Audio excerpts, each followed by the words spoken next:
Saddam bro ஒரு dish ready பண்ணிகிட்டு இருக்கிறாரு. குண்டி பாகம். அடுத்து தக்காளி கட் பண்ணிகிட்டு இருக்கிறாரு. பெரிய வெங்காயம். அடுத்து தக்காளி. அடுத்து மீன் முட்டை கையில் கடிங்க.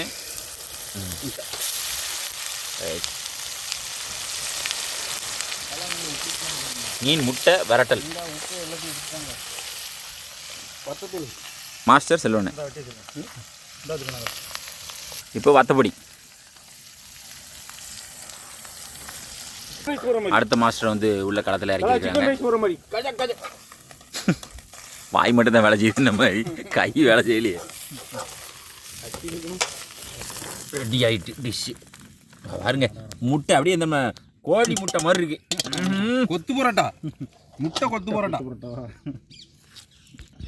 இந்த டெக்கரேஷனுக்கு காரணம் யார் அப்படின்னா நம்ம தாளை தான் பார்த்துக்கோங்க.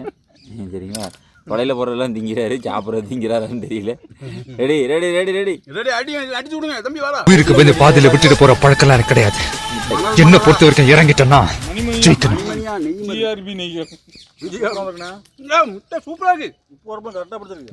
நல்லா இருக்கு. நீங்க வாங்க, நீங்க வாங்க. Super super. என்ன 6 10க்கு 10ண்ணே, 10க்கு 20. சூப்பர். என்ன பெஸ்ட். சாப்பிடு. நல்லா ரவா மாதிரி இருக்கு. எங்களால் ஃபுல் வீடியோவில் கொடுக்க முடியாதுனால ஷார்ட்ஸில் கொடுத்துருவோம்பா. சரிங்களா? ஃபுல் வீடியோவில் வந்து நம்ம கெண்டை மீன் சமைக்கிற மாதிரி வீடியோஸ் இருக்கும். நான் இந்த வீடியோ கீழே உங்களுக்கு டேக் பண்ணி விட்ருக்கேன். அதை ப்ளே பண்ணி பாருங்கள், நல்லா சுவாரஸ்யமாக இருக்கும். மீன் அடித்து அப்படியே பொரிக்கிற மாதிரி காட்சிகள். நம்ம சேனலை லைக் பண்ணுங்கள், ஷேர் பண்ணுங்கள், கமெண்ட் பண்ணுங்கள், சப்ஸ்கிரைப் பண்ண மறந்துடாதீங்க. இந்த மாதிரி டிஷ்ஷஸ், அந்த மாதிரி மீன் அடித்து அப்படின்னு ஓலப்பட்ட வீடியோஸ், எப்படிலாம் மீன் பிடிக்கலாம் அப்படிங்கிற எல்லாமே இருக்குது. இதே போல் மற்ற வீடியோ சந்திப்பேன். நம்மளே பாய் பாய். சூப்பராக இருக்குண்ணா. வாங்கண்ணே. இது நீங்கள் எப்படி சாப்பிட்ருவீங்கண்ணா? செம்மையாக இருக்குண்ணே.